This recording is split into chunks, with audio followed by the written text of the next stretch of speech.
Bonjour! Aujourd'hui, il est temps que je vous parle de l'unique, de la seule, de la vraie religion. Et je parle bien sûr, mais bon, c'est évident, du discordianisme.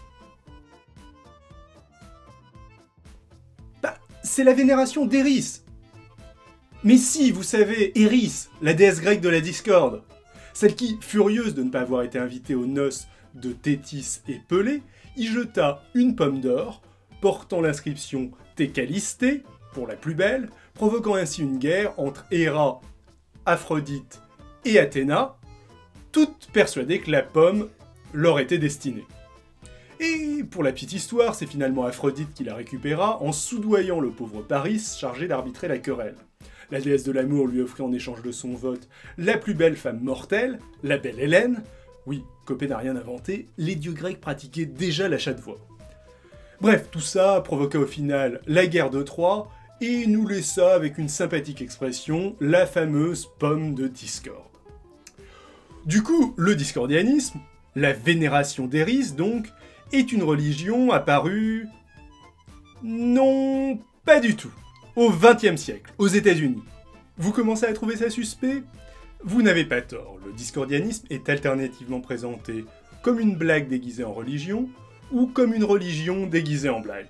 Mais cette petite religion a tout d'une grande, y compris son texte fondateur, révélé à son prophète, Malaclypse le plus jeune, par la déesse de la discorde en personne, les fameux Principia Discordia. Et puisque chez les discordiens tout arrive par 5, je vais vous donner les 5 bonnes raisons de vous convertir. Raison numéro 1 : vous ne savez pas quoi faire de votre vie ? Devenez prêtre discordien. Ça ne demande pas de qualification particulière. Qui, franchement, de toute façon, pourrait possiblement savoir mieux que vous si vous devriez ou non être ordonné. Et les opportunités d'avancement sont nombreuses. Les Principia Discordia précisent bien que si vous deviez trouver vos propres révélations différentes des révélations de Malaclypse le plus jeune, alors la déesse a sans doute des projets pour vous, et il convient donc de créer votre propre secte à partir de zéro, sans être dérangé. Raison numéro 2 : vous aimez notre cher Premier ministre, Manuel Valls, et il pratique sûrement une religion de la discorde, sinon il déclarerait pas à la croix que la GPA est une pratique intolérable de commercialisation des êtres humains et de marchandisation du corps des femmes, et à Tétu que si elle est maîtrisée, elle est acceptable, et donc qu'il y est favorable. Discordien, vous dis-je. Raison numéro 3A : vous aimez les hot dogs. Eh bien, coup de bol, le 3e des 5 commandements de la déesse précise bien que tout discordien devra s'attaquer joyeusement à un hot dog un vendredi. Raison numéro 3B : vous détestez les hot dogs. Eh bien, coup de bol, le 4e commandement précise bien qu'un discordien ne mangera pas de pain à hot dog, ceci étant la prérogative de la déesse. Raison numéro 4 : vous aimez la régularité. Et le calendrier discordien est une petite merveille avec ses semaines de 5 jours et son année divisée en 5 saisons, les saisons du chaos, de la discorde, de la confusion, de la bureaucratie et des répercussions. Grâce à ce système, les années discordiennes sont parfaitement régulières, et le 1 de la saison du chaos sera donc toujours un doux matin, le premier jour de la semaine discordienne, comme si le 1er janvier était toujours un lundi. Raison numéro 5 : vous rêviez d'être pape. Et bon, chez les cathos, c'était déjà pris. Or, vous êtes déjà pape discordien, et ça donne droit à plein de pouvoirs très cool, comme invoquer l'infaillibilité papale, même rétroactive, modifier le discordianisme, et excommunier ou canoniser qui vous le voulez. Et pour les filles, vous êtes Mam avec les mêmes pouvoirs. Bon, j'avoue, pour Mam, j'arrive pas à retrouver l'info dans les Principia, seulement dans le Wikipédia francophone. Du coup, pour être sûr de pas dire de conneries, je déclare officiellement, en tant que pape, que toute discordienne est Mam, avec les mêmes pouvoirs qu'un pape.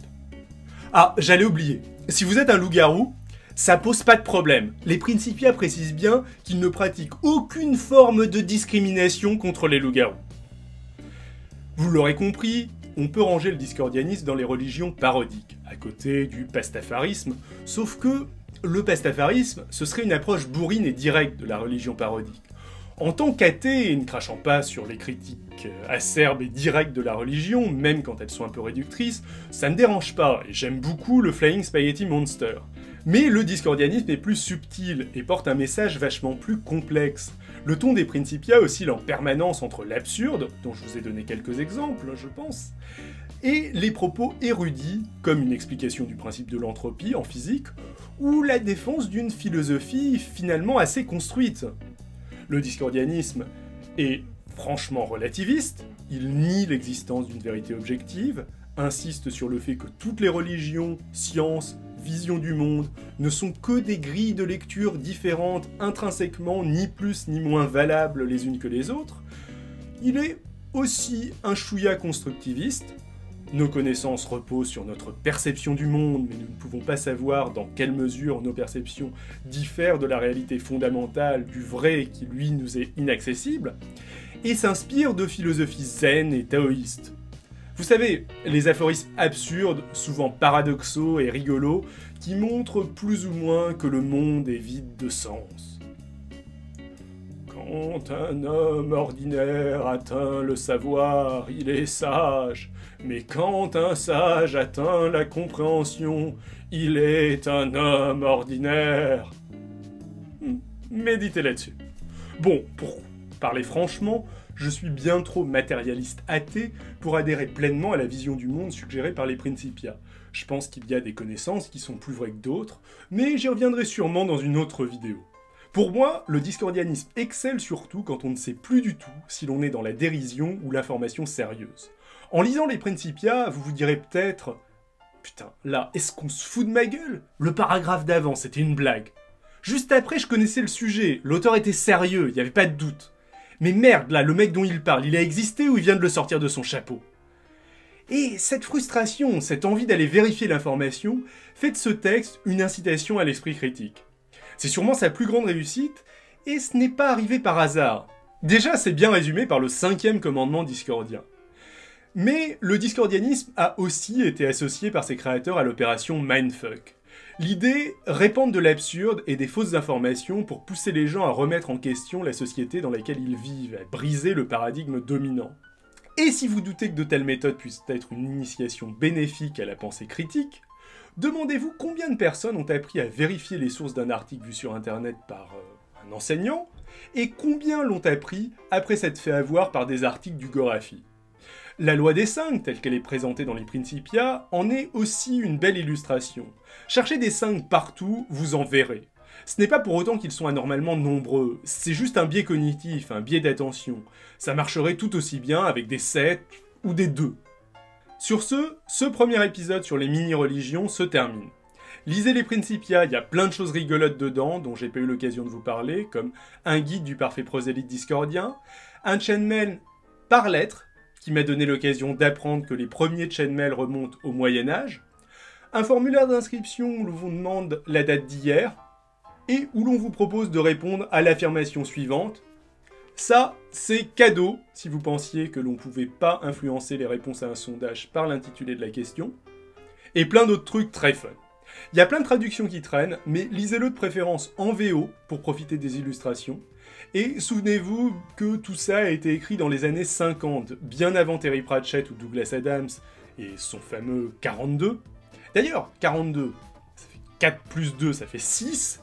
6, c'est 5 moins 1. Or 1, c'est 3 moins 2. Et 3 plus 2, ça fait 5 aussi. Coïncidence? Je ne pense pas. Sur ce, partagez cet épisode autour de vous, cliquez sur la pomme d'or pour vous abonner et suivez-moi sur les réseaux sociaux. Pas de concours pour les mini-épisodes, mais le ou la plus belle d'entre vous, il se reconnaîtra bien sûr, n'a qu'à laisser un com, et je lui enverrai cette magnifique pomme d'or. Ah, il y a 2 personnages intéressants qui ont gravité autour du discordianisme et de l'opération Mindfuck. Robert Anton Wilson, dont je vous avais déjà parlé dans l'épisode sur Leary, et qui a aussi coécrit The Illuminatis Trilogy, la première grande fiction conspirationniste du XXe siècle, et Kerry Wendell, alias Lord Omar, aussi connu pour avoir écrit un livre sur Lee Harvey Oswald, l'assassin de Kennedy, avant la mort de ce dernier. Omar est a priori plus tard tombé dans le côté obscur de la force, à savoir le conspirationnisme. Mais si ça vous intéresse que je vous prépare un épisode sur eux et sur le conspirationnisme hanté 11 septembre, faites-moi signe dans les commentaires. Cependant, si vous voulez en savoir plus sur cet univers, allez consulter les sites centrifuge.fr et triangle.fr, auteurs de l'excellent graphique qui m'a permis d'illustrer cette vidéo.